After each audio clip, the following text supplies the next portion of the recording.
That time I knew he had come in because something serious was wrong and he had bad news to give us.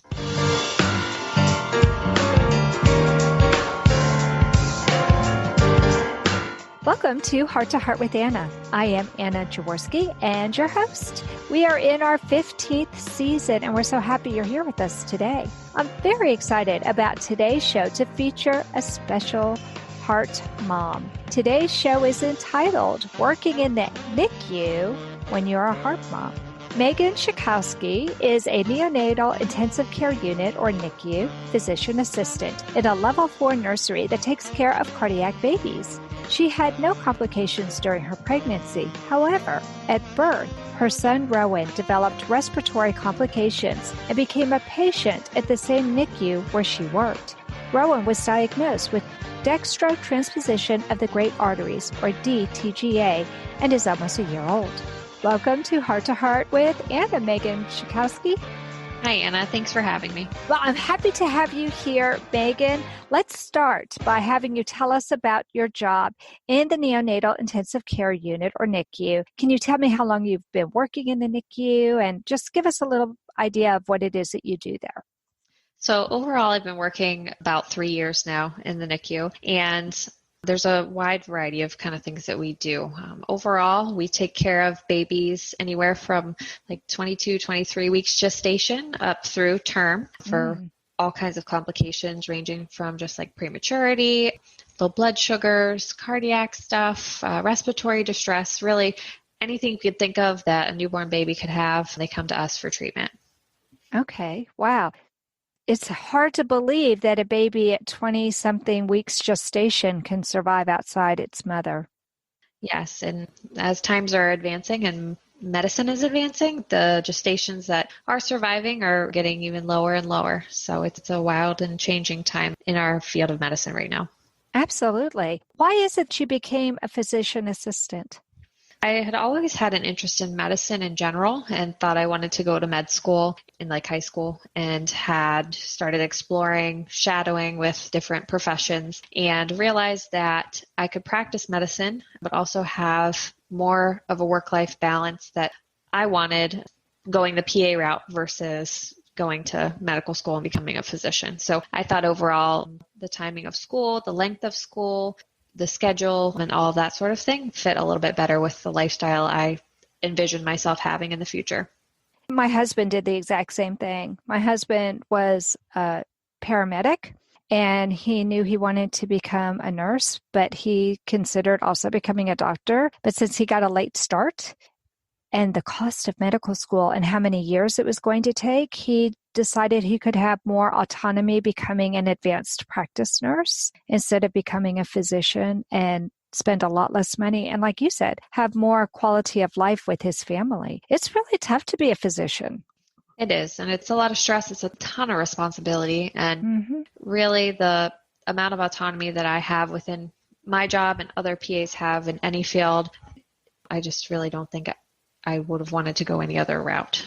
And it's nice that we're trained generally, so I can go work in any field that I would like. So if for whatever reason NICU doesn't work out for me, I can say, oh, I'd like to do emergency medicine, or I'd like to do something else, and can up and switch, which is much less flexible with even the APRNs and physicians. What's APRN? The Advanced Practicing Registered Nurse. So nurse practitioner, that whole realm.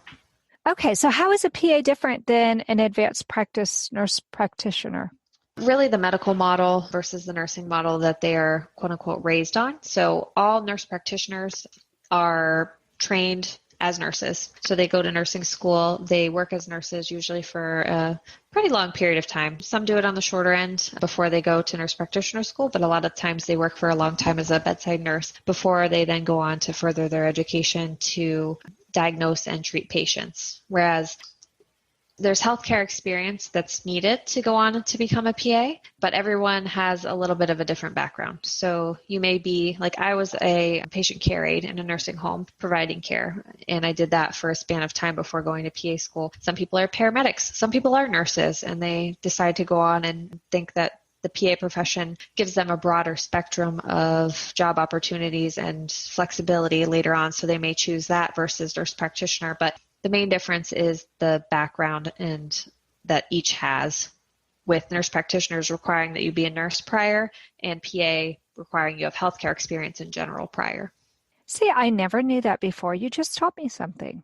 That's really interesting because my husband is a nurse, and so a lot of our friends are nurses, and he's had a number of friends who have become advanced nurse practitioners and who have become physician assistants. So I never did know what the difference was because they all started out in nursing with my husband, but just went off in different directions. Yeah. Well, what led you to desire to work in the NICU? That's a high stress area to work in. It is, yes. I myself was a preemie, so I was a 34-weeker who was in the NICU for a short period of time. I was only in for about 9 days, but my mom talked about it a lot as I was growing up, and we were involved in like March of Dimes when I was a Girl Scout and that sort of thing, like supporting research in premature babies and supporting mothers and that sort of thing. I got interested in that way. And then when I went on to college, I majored in biology, but took a course in embryology that I really, really loved. And then I actually was a teaching assistant for that course and took a really strong interest in just the developing human and things that can happen that change the way that the body forms in utero that can lead to certain issues, and really thought that working with babies who may have had issues in their development, I could use that knowledge to apply it to the future, and just something I was very interested in overall. So when I was in PA school, I set up a NICU rotation with my clinical coordinators. We hadn't had one set up, and actually one of my professors worked in the NICU. So it was easy to have some contacts to get something set up in general, and did my rotation. It was only a short 6 weeks, but I saw a ton, I learned a ton, and knew that that's really what I wanted to go into. Wow. So you were already primed from the time you were a little girl, it sounds like. Yeah, just little exposures here and there that got me interested in it as I was growing up. I don't know a whole lot about embryology, but what I have been learning, I think is fascinating. And I especially am fascinated with how the heart is formed in utero, because it starts as a tube. Who would have expected it to start as a tube? Yes, and it's very complicated, and any little diversion of the correct movements and tracks of things, and you can get a defect, and it happens so early too, which is crazy to me. It is. But what's exciting to me is that we're having a much better understanding today. And so we're able to save children who just a couple of decades ago would have been lost. Yep, my son included. Texas Heart Institute were offering us a mechanical heart, and he said, "No, Dad, I've had enough. Give it to someone who's worthy." My father promised me a golden dress to twirl in. He held my hand and asked me where I wanted to go. Whatever strife or conflict that we experienced in our long career together was always healed by humor. Heart to Heart with Michael. Please join us every Thursday at noon Eastern as we talk with people from around the world who have experienced those most difficult moments. This content is not intended to be a substitute for professional medical advice, diagnosis, or treatment. The opinions expressed in the podcast are not those of Hearts Unite the Globe, but of the hosts and guests, and are intended to spark discussion about issues pertaining to congenital heart disease or bereavement. You are listening to Heart with Anna. If you have a question or comment that you would like addressed on our show, please send an email to Anna Jaworski at anna@hearttoheartwithanna.com. That's anna@hearttoheartwithanna.com. Now, back to Heart with Anna. Meagan, before the break, we learned a little bit about your job, but now I'd like to talk about when you became pregnant. I'm sure working in the NICU made you acutely aware of the things that can go wrong during pregnancy and delivery. Can you tell us about your pregnancy? Yes, we became pregnant in January of 2019, and we're very excited. I think for myself, it was hard to get as excited early on just because I know medically the things that can happen, so it was a little bit nerve-wracking early and making sure we were making it to those milestone markers where miscarriage was less likely and that sort of thing. So yeah, that definitely weighed on my mind. Sure.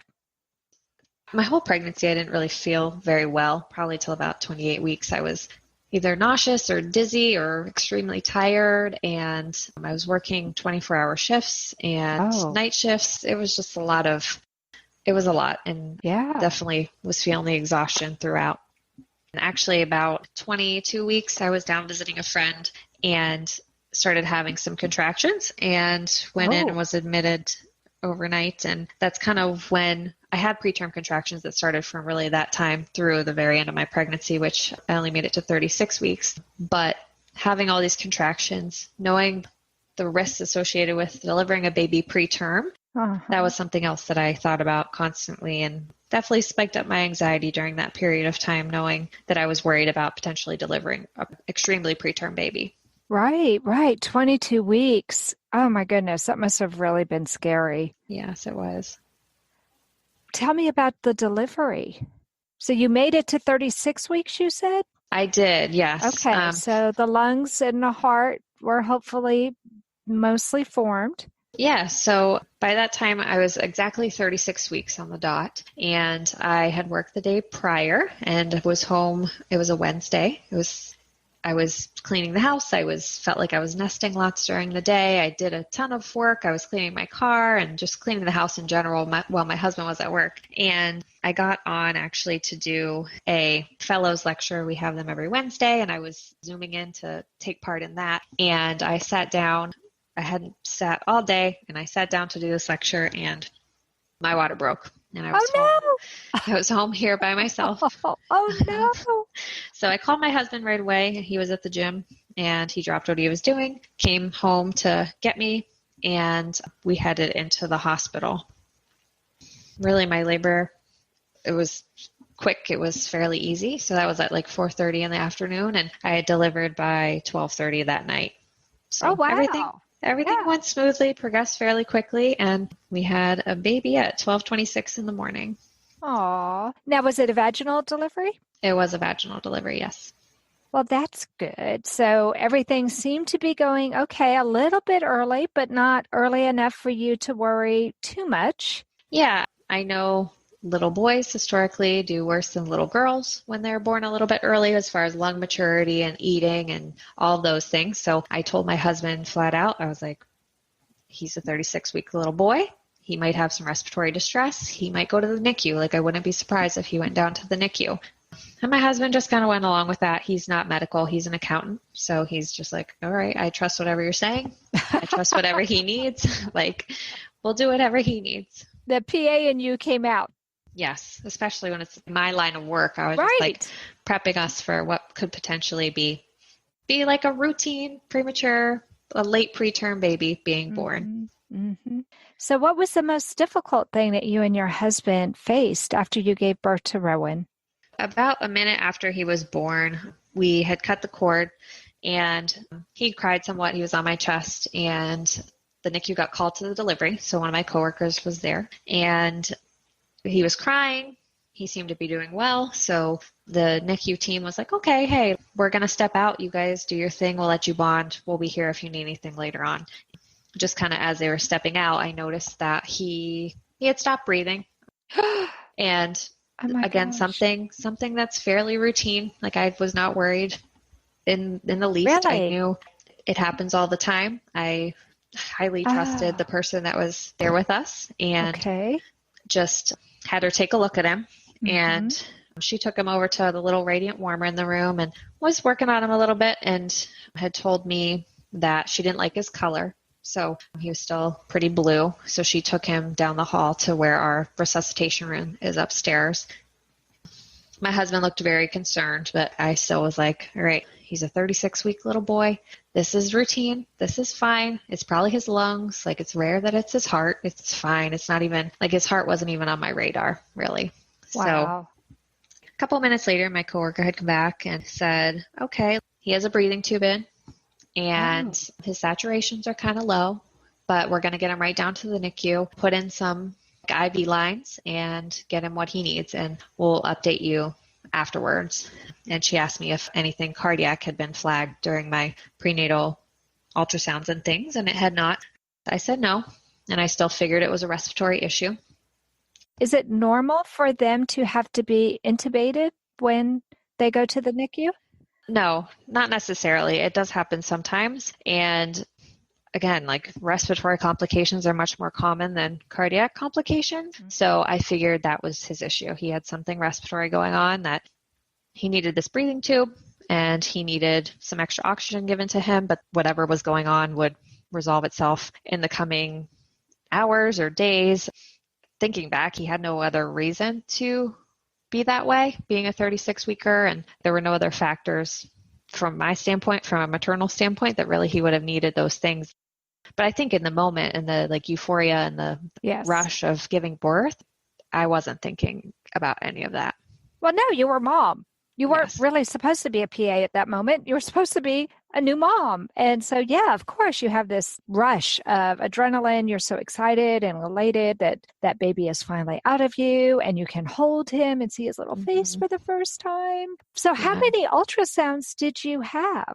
Really just routine, like nothing outside of what would be for a routine pregnancy. I had a few early on, and then we had our anatomy scan at 19 weeks, and then we had one other growth scan at 28 weeks. And then from there, I was followed more closely in the clinic, but I didn't necessarily have ultrasounds at all of those appointments.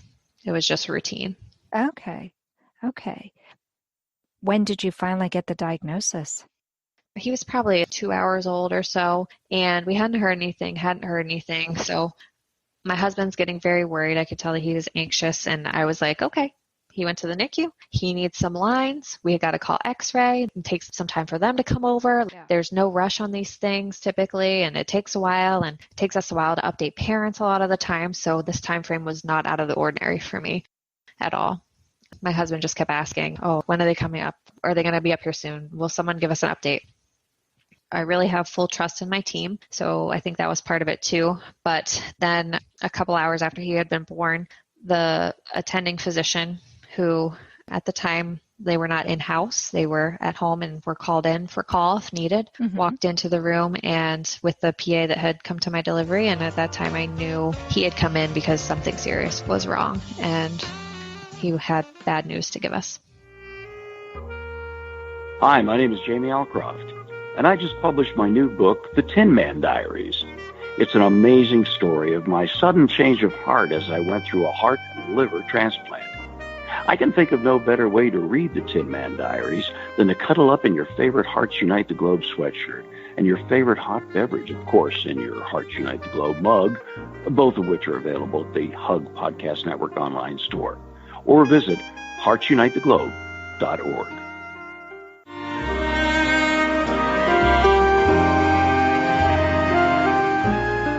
Home Tonight Forever by the Baby Blue Sound Collective. I think what I love so much about this CD is that some of the songs were inspired by the patients. Many listeners will understand many of the different songs and what they've been inspired by. Our new album will be available on iTunes, Amazon.com, Spotify. I love the fact that the proceeds from this CD are actually going to help those with congenital heart defects. Enjoy the music. Home Tonight Forever.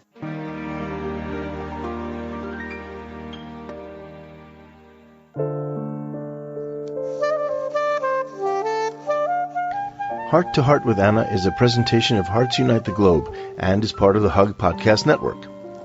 Hearts Unite the Globe is a non-profit organization devoted to providing resources to the congenital heart defect community to uplift, empower, and enrich the lives of our community members.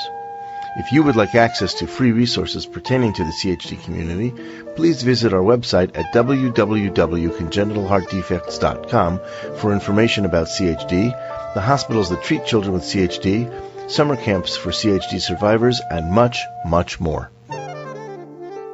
So Meagan left me on the edge of my seat. I know before the break that she gave birth to this baby who was just a couple weeks early, and then the doctor came in with bad news. So take it from there, Meagan. What happened next? The team that had come up just let us know that they looked at his lungs and everything from that standpoint had looked okay. And so they had the cardiology team come in and do an echo, and that Rowan was found to have transposition of the great arteries with an intact ventricular septum. So that's really when they broke the news to us about what was going on and what his defect was. So did they immediately give him prostaglandin E1? They did, yep. And they specifically mentioned when they gave him prostaglandin, his saturations had come up a little bit, but they were still low. So they were waiting for the cardiology team to come in and do his balloon atrial septostomy to help him out. Right. So did he have that within hours of diagnosis then? He did. And thinking back, I don't know exactly when, but it was within the first 3 to 5 hours of life. He had that done. Wow. Was it kind of surreal for you? It was. I felt like an out-of-body experience. I remember verbalizing to them that I didn't know what to say. Yeah. I had no idea what I was supposed to say or what needed to be said at that moment. So just kind of took everything in and sat there. It felt very out of body. Yeah. I mean, you were used to being the one, I'm sure, who had to deliver that news or who had to be with the parents when they were receiving that kind of news. And I bet you never expected to be on the receiving end yourself. No, I didn't at all. Wow. Just listening to you talk and how you were a preemie and how your mother's stories about your beginning influenced your decision to go into the field you did, it almost makes me wonder if all of this was meant to be so that when you did have Rowan, you would be better equipped to deal with having a baby that had special problems. Yes, and it's funny that you mentioned that because we just had moved to Connecticut in 2018. I hadn't even worked here for a whole year yet. The year prior in the summertime, I had an interest in volunteering at a outdoor camp, and it turns out it was a camp for kids with congenital heart defects. So I had volunteered at that camp the year prior and worked with a lot of these kids and saw how they were thriving and participating in these activities and coming together as a group of kids with a similar background and similar struggles throughout their lives and having fun. And I actually reached out to one of the nurse practitioners I had gone and volunteered with and was like, hey, this is weird because it's not the field I worked in. It was me purely volunteering. And I think it was like a little sneak peek into what my future in the next year had coming up for me. Wow. That's amazing. It almost makes me feel like you had a guardian angel guiding you, Meagan. Yeah. Wow. That is really quite an amazing story. Now tell me, you were trained as a physician assistant, you'd worked in the NICU, now your baby's in the NICU. From a heart mama's perspective, what do all of us heart moms need to know if we're going to be in the NICU with our little ones?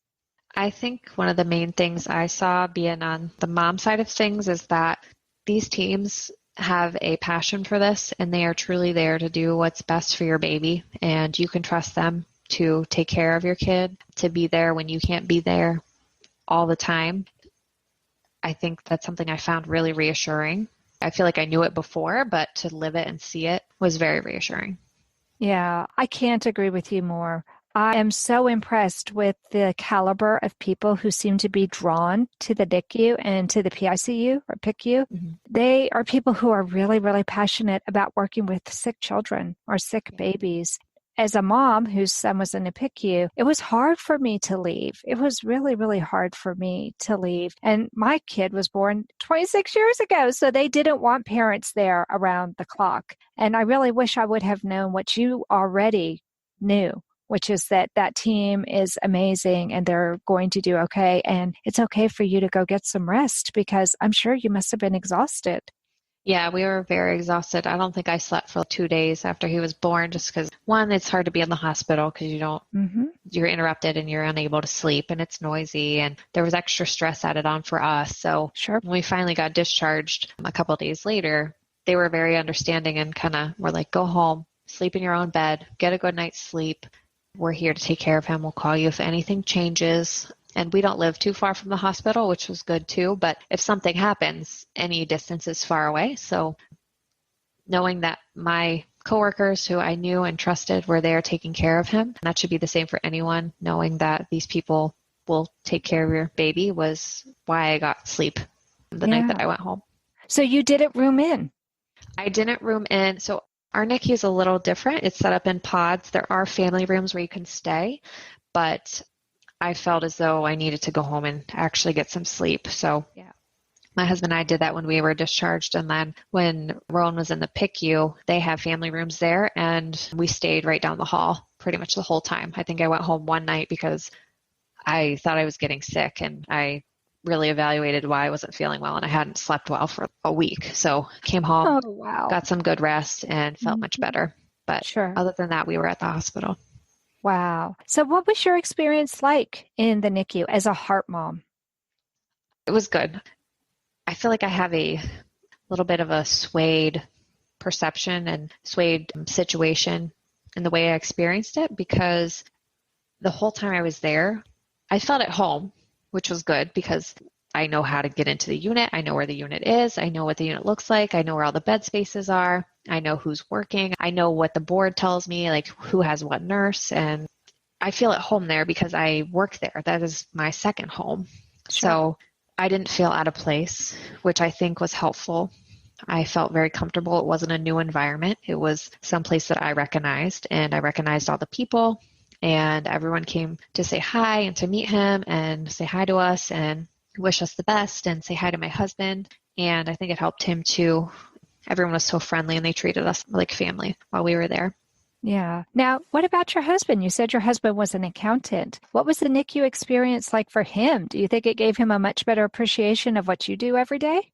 Yeah, I think he knows what I do, but didn't really know what I did at work. Yeah. So he saw exactly how the team functioned and like what a day looks like and what the babies kind of look like, just based off of how my son looked and everything he had going on. And like I said, I think having my NICU family surrounding us made him much more comfortable and not as scared in the environment, because it's loud and it's noisy. And my parents had come to visit. Thankfully, this was before all the coronavirus restrictions, which I can't even imagine what people are going through with all of that. Oh, I know, right? So terrible. Oh, but it is terrible. My parents and his parents had come in to visit, and both of them, they're like, okay, there's a lot of noise, and you could tell they were anxious and listening, and they're like, oh, the beeping, and like everybody's beeping, and it's a lot. So I think I felt more comfortable there. I made him feel more comfortable, just like being in more of a homey environment than anything else. Mm-hmm. Do you think it would have been a very different experience for you had you delivered at a hospital other than the one that you worked at? Yes. There's a lot of little outlying hospitals around here that are great, but knowing what I've seen in my career, I did not want to deliver outside of a big level 4, a level 3 if that's what was around, but here level 4 where all the care and all the team is right there if you need them. There was no way I was delivering anywhere else. That was always my plan, just because I was scared. Even if pregnancy had been uncomplicated, you don't expect any issues. Sometimes things happen during delivery that I see too many of, and it scared me. So I wanted to be where we could get the help that we needed, and thankfully we were where we were. I think it was a perfect time and place. The cardiology team actually mentioned to us that even though we didn't know about Rowan's heart, the timeline of events and the way things happened and the interventions that occurred happened no differently than if we would have known about it, and he was delivered in the middle of the night. Well, that's reassuring, isn't it? Yes. Wow. It's very reassuring. Well, let's talk about your future and Rowan's future. Do you think you will continue to work in the NICU? And tell us how Rowan's doing now. Yeah, so I definitely think I'll continue to work in the NICU. I love the environment. Very early on, not that I didn't want to come back to work, but I thought it was going to be a difficult adjustment because what happened was scary. And there's a lot of little triggers that happened early on, and coming back to work and seeing certain places. And I take care of kids that are in his bed space. And that's always a mental note for me. Sure. And as time has gone on, it's gotten better and better. So it's gotten much easier, but I think I definitely will continue to work in the NICU. It's given me a better parent perspective, and I try and go in and better support parents too, and not just giving medical information, but making sure they're okay, making sure they understand everything and that they're getting through this, and let them know the resources that are available to them, and just touching base with them more, even for kids who are term, who may just come downstairs or labor and deliveries up one floor, but they're separated from their mom. And that was one of the hardest things for me, that he wasn't with me in my room when I was inpatient. And I understand how hard it is to go home without a baby. And that really has always been hard for me, but then to live it was a whole nother thing. But I feel like I can connect with parents better on that level now. Absolutely. Rowan's doing well. He turns 1 next month. We have a little bit of a varied cardiology follow-up appointment schedule with coronavirus, but we actually are going to go next week for his follow-up appointment and echo. But right now he's nice and active. He crawls all over the house. He's getting ready to walk. He's into everything. He loves to eat everything, and he's doing well. You said he had his balloon septostomy. Has he had the switch operation?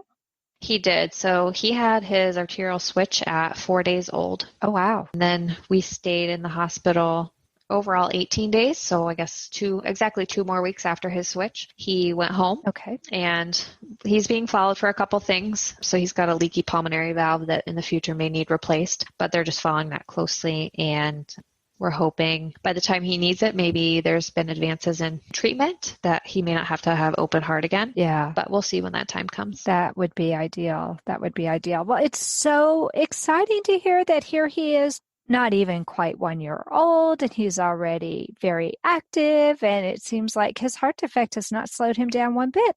No, you wouldn't be able to tell if you didn't know. Oh, my goodness. I can't believe our time is up, Meagan. I have so enjoyed talking with you. Thank you so much for coming on the program today. Well, thank you for having me. I enjoyed our time as well. Well, I think we will probably have taught some people a few things. I know I feel like I've learned something from you, and I hope maybe you can come back on the show again sometime. Sure, that would be awesome. Well, that's it for this week's episode, my friends. Did you know that you could listen to Heart with Anna on Good Pods? It's a cool new app that lets you listen to podcasts, and then you can see what your friends are listening to, too. It would be great for you to subscribe to Heart with Anna on Good Pods and share the app with your friends.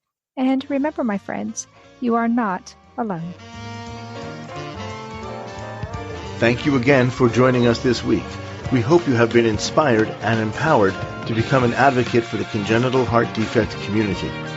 Heart with Anna, with your host Anna Jaworski, can be heard every Tuesday at 12 noon Eastern Time.